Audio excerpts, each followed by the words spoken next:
সপ্তাহে দুদিন ছুটির কাহিনী।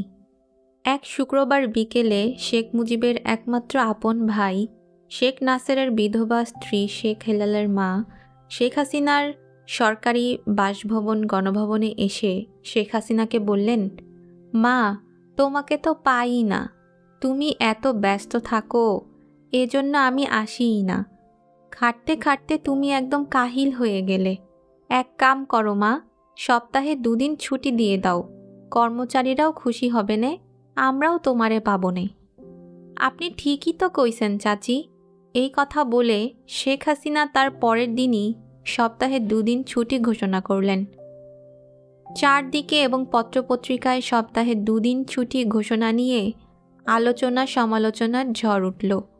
পত্রপত্রিকায় আলোচনা সমালোচনায় সবচাইতে বেশি গুরুত্ব সহকারে বিস্ময়ের সাথে যা বলা হলো তা হলো, সরকারের নীতি নির্ধারকরা সপ্তাহে দুদিন ছুটির ব্যাপারে কিছুই জানেন না। এমনকি মন্ত্রিসভার সদস্যরাও এ ব্যাপারে কিছুই জানেন না। সপ্তাহে দুদিন ছুটির দাবিও কেউ করেনি। তাহলে কার সাথে আলোচনা করে পরামর্শ করে সপ্তাহে দুদিন ছুটি দেওয়া হলো? এই নিয়ে পত্রপত্রিকায় অনেক দিন পর্যন্ত হইচই চলল। প্রশ্ন প্রশ্নই থেকে গেল, উত্তর মিলল না। কেউ জানতে পারল না, বুঝতে পারল না, আবিষ্কারও করতে পারল না এ যে চাচি ভাতিজির কাণ্ড। কাকে প্রথম সৎ হতে হবে? কাকে প্রথম সৎ হতে হবে? আমাদের দেশের যে করুণ অবস্থা, এই অবস্থায় কার প্রথম সৎ হওয়া প্রয়োজন বা কাকে প্রথম সৎ করা দরকার? সারা দেশের সমস্ত প্রশাসনের রন্ধ্রে রন্ধ্রে অসৎ ব্যক্তিদের যে অসততা, এই অসততার হাত থেকে মুক্তি পেতে হলে, দেশকে বাঁচাতে হলে প্রশাসনের কোন ব্যক্তিকে প্রথম সৎ হতে হবে? এই রকম একটা চিন্তা, একটা ভাবনা এবং অনুসন্ধান দীর্ঘদিন ধরে মাথায় ঘুরপাক খাচ্ছিল। কিন্তু এই চিন্তা ভাবনা এবং অনুসন্ধানের খুব একটা ফল পাওয়া যাচ্ছিল না। আবার মাথা থেকে এটা ফেলেও দেওয়া যাচ্ছিল না। দেশের এই অহিনকুল অবস্থায় প্রশাসনের কাকে প্রথম সৎ হওয়া উচিত, কে প্রথম সৎ হলে প্রশাসনের অসৎ ব্যক্তিরা নিয়ন্ত্রণে আসবে এবং আস্তে আস্তে ধীরে ধীরে প্রশাসন ও দেশ থেকে ঘুষ ও দুর্নীতি দূর হবে? মাথার এই ভাবনাটা দূর না হতেই 1998 সালের জুলাই মাসে বাংলাদেশে বন বিভাগের কক্সবাজার রেস্ট হাউসে বন বিভাগের ডিএফও দের এক বৈঠক বসল।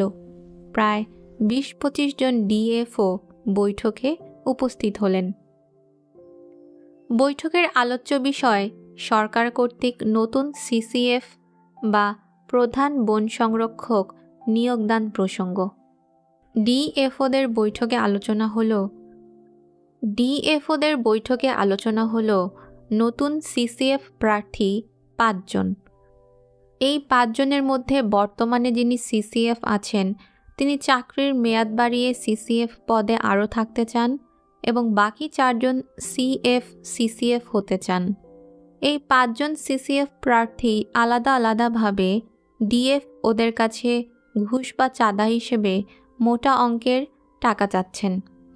ডিএফ ওদের কাছ থেকে এই মোটা অঙ্কের টাকা নিয়ে সিসিএফ প্রার্থীরা নিজস্ব ব্যবস্থাপনায় বা চ্যানেলে সিসিএফ হওয়ার জন্য বনমন্ত্রীকে ঘুষ দেবেন এবং যেহেতু সিসিএফ একটা গুরুত্বপূর্ণ পদ, তাই এই পদে কাউকে নিয়োগ দেওয়ার আগে প্রধানমন্ত্রীর একটা সম্মতি বনমন্ত্রীকে নিতেই হবে।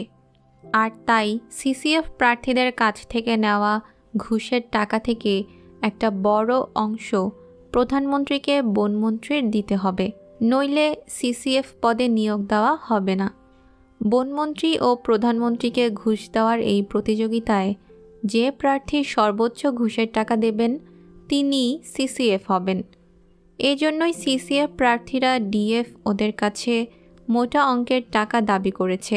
ডিএফ ওদের আলোচ্য বিষয় হলো, আমরা সিসিএফ প্রার্থীকে টাকা দেব, তিনি সিসিএফ না হয়ে যে প্রার্থীকে টাকা দেব না সেই প্রার্থী যদি সিসিএফ হয়ে যায় তাহলে তো আমাদের বদলি করে হেডকোয়ার্টারে নিয়ে কর্মহীন করে রাখা হবে। ডিএফও হিসেবে ফিল্ডে থেকে দেদারসে যে টাকা তারা কামাচ্ছে তা বন্ধ হয়ে যাবে। তাই সর্বসম্মতিক্রমে ডিএফওগণ সিদ্ধান্ত নিল যে সকল সিসিএফ প্রার্থীকে সমান টাকা দেওয়া হবে এবং দেওয়া হলোও তাই। যিনি নতুন সিসিএফ হয়েছেন তিনি মন্ত্রী ও প্রধানমন্ত্রীর টাকা একত্রে বনমন্ত্রীর কাছে না দিয়ে আলাদাভাবে ভিন্ন ভিন্ন করে দিয়েছেন।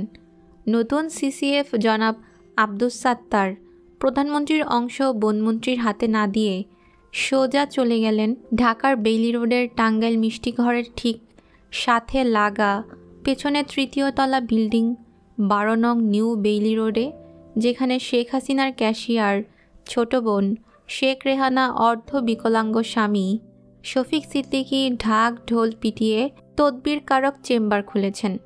সেখানে গিয়ে শফিক সিদ্দিকীকে না পেয়ে সিসিএফ প্রার্থী আব্দুস সাত্তার গেলেন শেখ হাসিনা ও শেখ রেহানার মালিকানাধীন বিজয়নগরের সুং গার্ডেন চাইনিজ রেস্টুরেন্টে।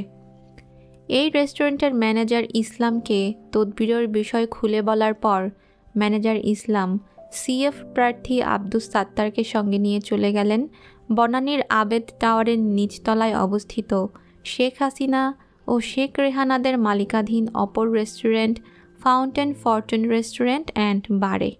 সিসিএফ প্রার্থী আব্দুস সাত্তার এখানেই শফিক সিদ্দিকীর হাতে প্রধানমন্ত্রীর অংশটা দিলেন এবং তিনি নতুন সিসিএফ নিয়োগ পেলেন।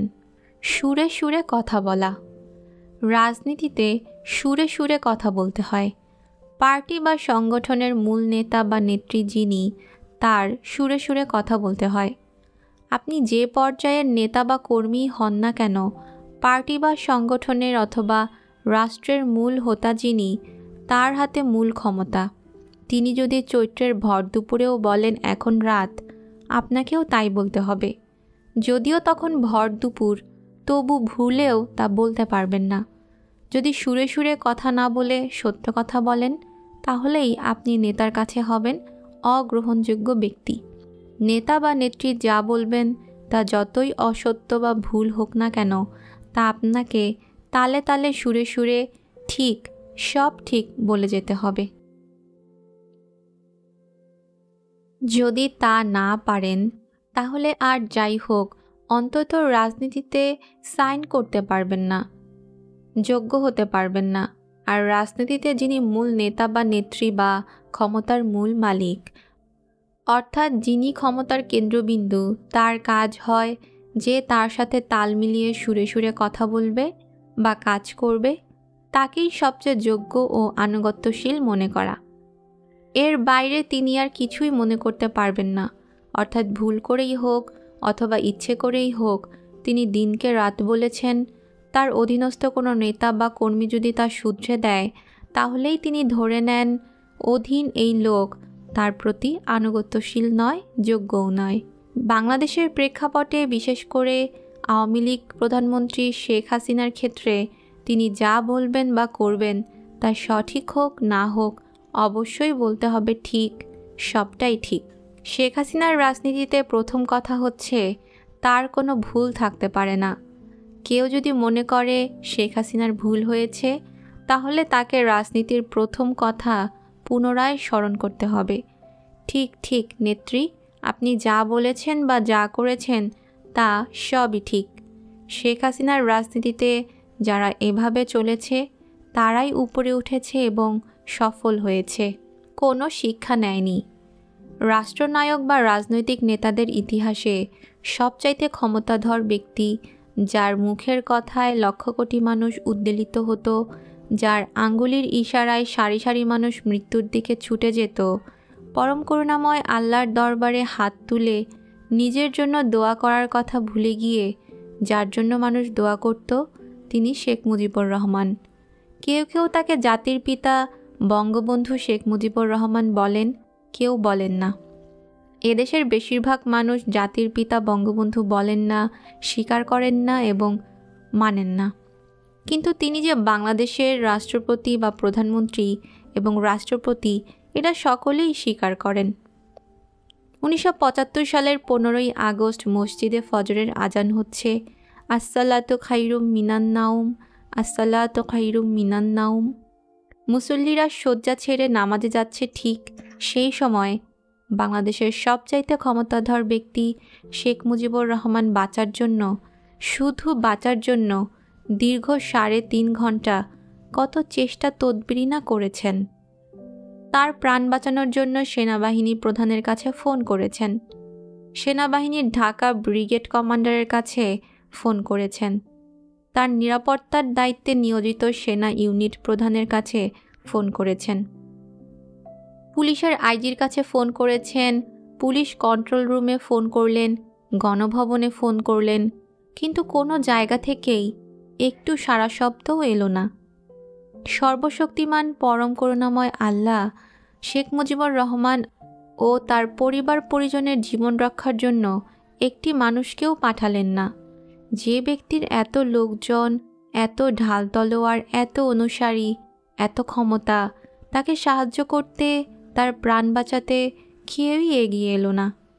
মানুষের জন্য নিবেদিত প্রাণ দেশপ্রেমিককে বন্দি করে, বিচার না করে, বন্দিদশায় হাতে হ্যান্ডকাপ পরা অবস্থায় সামনে থেকে বুকে গুলি করে হত্যা করে পবিত্র পার্লামেন্টে দাঁড়িয়ে দম্ভের সাথে কোথায় সিরাজ শিকদার ও দম্ভ করা স্বাধীনতার ইস্তেহার পাটকারী এম এ রশিদ, শেখ মুজিবের ভাগ্নে শেখ শহীদ যখন ছাত্রলীগের সভাপতি, তখন এম এ রশিদ ছাত্রলীগের সাধারণ সম্পাদক। শেখ কামালের সাথে দ্বন্দ্বের কারণে এম এ রশিদ দীর্ঘদিন শেখ মুজিবুর রহমানের কাছে যাননি। এম এ রশিদ বলেন, বঙ্গবন্ধু যে অল্প কিছুদিনের মধ্যেই মারা যাবেন এটা আমি বুঝতে পেরেছিলাম। শেখ মনি ভাইয়ের অনুরোধে 75-এর জুলাই আগস্টে আমি যখন গণভবনে বঙ্গবন্ধুর সাথে দেখা করতে যাই, আমাকে দেখেই বঙ্গবন্ধু বলে উঠলেন, পৃথিবীতে এমন কেউ আছে যে আমার দরবারে হাজির হবে না? বলে অট্টহাসি দিলেন। সেই বলা আর হাসিতে ছিল ভয়ানক অহংকার, প্রচণ্ড গরিমা। তখনই আমার মন বলে উঠল, বঙ্গবন্ধু আর বেশি দিন পৃথিবীতে নেই। 15ই আগস্টের শিক্ষা হচ্ছে আল্লাহকে ভয় করা, সবসময় আল্লাহকে স্মরণ করা, মানুষের প্রতি অমানুষের মতো আচরণ না করা, মানুষকে সম্মান করা, নিজেকে সর্বে সর্বা মনে না করা, মানুষকে ভালোবাসা, আত্ম অহমিকা ও গরিমা বর্জন করা। কিন্তু দুঃখ ও পরিতাপের বিষয়, শেখ হাসিনা, শেখ রেহানা এবং তাদের পরিবার পরিজন আত্মীয়রা 15 আগস্ট থেকে বিন্দুমাত্র শিক্ষাও নেয়নি, বরং 15ই আগস্টের ঘটনা থেকে তারা আরও কুশিক্ষা অর্জন করল। তারা মানুষকে চুল পরিমাণেও ভালোবাসে না, মানুষকে অপমান অপদস্থ করে প্রচণ্ড আনন্দ বোধ করে।